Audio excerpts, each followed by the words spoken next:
ಇನ್ನು ಮೊದಲ ಬಾರಿ ಗೆದ್ದ ಶಾಸಕರಿಂದ ಪತ್ರ ವಿಚಾರಕ್ಕೆ ಸಂಬಂಧಪಟ್ಟ ಹಾಗೆ ಬೆಂಗಳೂರಿನಲ್ಲಿ ಡಿಸಿಎಂ ಡಿಕೆ ಶಿವಕುಮಾರ್ ಅವರು ರಿಯಾಕ್ಟ್ ಮಾಡಿದ್ದಾರೆ. ಎಷ್ಟು ದಿನ ನಾವೇ ಗೂಟ ಹೊಡೆದು ಕೂತ್ಕೊಳ್ಳೋದು ಅಂತ ಹೇಳಿದ್ದಾರೆ. ಎಲ್ರಿಗೂ ಮಂತ್ರಿ ಆಗಬೇಕು ಅಂತ ಆಸೆ ಇದ್ದೇ ಇರುತ್ತೆ. ನಾನು ಮಂತ್ರಿಯಾಗಿ 36 ವರ್ಷ ಆಯಿತು. ಹೊಸ ಜನರೇಷನ್ ಬರಬೇಕು, ಹೊಸ ಆಲೋಚನೆ ಬರಬೇಕಲ್ವಾ ಅಂತ ಹೇಳಿದ್ರು. ಬೆಂಗಳೂರಿನಲ್ಲಿ ಡಿಸಿಎಂ ಡಿಕೆ ಶಿವಕುಮಾರ್ ಅವರು ಪ್ರತಿಕ್ರಿಯೆ ನೀಡಿದ್ದಾರೆ.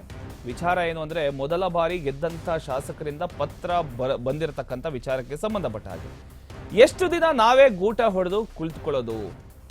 ಎಲ್ರಿಗೂ ಮಂತ್ರಿ ಆಗಬೇಕು ಅಂತ ಆಸೆ ಇರುತ್ತಲ್ವಾ? ನಾನು ಮಂತ್ರಿಯಾಗಿ 36 ವರ್ಷ ಆಯಿತು. ಹೊಸ ಜನರೇಷನ್ ಬರಬೇಕು, ಹೊಸ ಆಲೋಚನೆ ಬರಬೇಕು. MLA ಆಗದೆ ಇದ್ರೂ ಮಂತ್ರಿ ಆದವರು ಇದ್ದಾರೆ, ಅದಕ್ಕೆ ಕೇಳ್ತಾರೆ. ಅವರು ಕೇಳಿರೋದ್ರಲ್ಲಿ ತಪ್ಪೇನಿದೆ? ಹೀಗಂತ ಬೆಂಗಳೂರಿನಲ್ಲಿ ಡಿಸಿಎಂ ಡಿಕೆ ಶಿವಕುಮಾರ್ ಅವರು ಹೇಳಿಕೆಯನ್ನ ಕೊಟ್ಟಿದ್ದಾರೆ. ಡಿಸಿಎಂ ಡಿಕೆ ಶಿವಕುಮಾರ್ ಅವರು ಮತ್ತೊಮ್ಮೆ ಈ ಒಂದು ವಿಚಾರಕ್ಕೆ ಸ್ಪಷ್ಟನೆಯನ್ನ ಕೊಟ್ಟಿದ್ದಾರೆ. ಮೊದಲ ಬಾರಿ ಗೆದ್ದಂತ ಶಾಸಕರು ಸಚಿವ ಸ್ಥಾನ ಬೇಡಿಕೆ ಇಟ್ಟಿದ್ದಾರೆ ಅನ್ನುವಂಥ ಒಂದು ಪತ್ರದ ವಿಚಾರಕ್ಕೆ ನೇರವಾಗಿ ನನಗೇನು ತಿಳಿದಿಲ್ಲ ಅಂತ ಹೇಳಿದ್ದಾರೆ.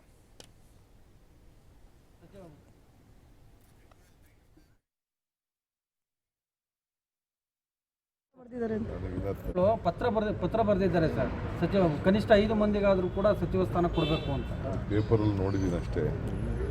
ನಿಮಗೂ ಪತ್ರ ಬರೆದಿದ್ದಾರೆ ಅಂತ ನನಗಿನ್ನ ತಲುಪಿಲ್ಲ.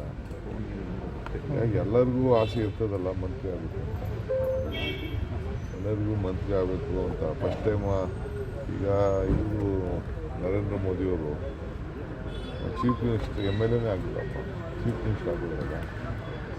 ಅದಕ್ಕೆ ಎಲ್ಲರಿಗೂ ಆಸೆ. ಚೀಫ್ ಮಿನಿಸ್ಟರ್ ಹೋದರು, ಕೆಲವು ಮಂತ್ರಿ ಆಗಿದ್ದವರು ಇದ್ದಾರೆ, MLA ಆಗಿದ್ದವರು ಮಂತ್ರಿ ಆದವರು ಇದ್ದಾರೆ. ಕೇಳ್ತಾರೆ, ಅವ್ರು ಕೇಳ್ತದ್ದು ತಪ್ಪೇನಿದೆ? ಕೊಟ್ಟರೆ ತಪ್ಪೇನಿಲ್ಲ ನೋಡಪ್ಪ, ನಾನು ಫಸ್ಟ್ ಟೈಮ್ ನಾನು ಹೊಸ ಪೀಳಿಗೆ ಬೆಳಿಬೇಕಲ್ಲ. ಎಷ್ಟು ದಿನ ನಾವೇ ಊಟ ಹೊಡ್ಕೊಂಡು ಲೆಕ್ಕಾಗಿದ್ದೆ. ಈಗ ಆಗಲೇ 36 ವರ್ಷ ಆಯ್ತು.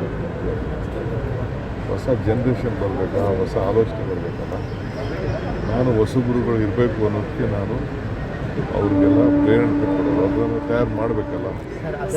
ಈಗ ಹೊಸ ಜನ್ರೇಷನ್ ಇರಬೇಕಲ್ಲ. ತಪ್ಪೇನು, ಅವ್ರು ಕೇಳ್ತದ್ದು ತಪ್ಪೇನಿಲ್ಲ. ಪಾರ್ಟಿ ಲೀಡರ್ಶಿಪ್ ತೀರ್ಮಾನ ಮಾಡಿ ಪತ್ರ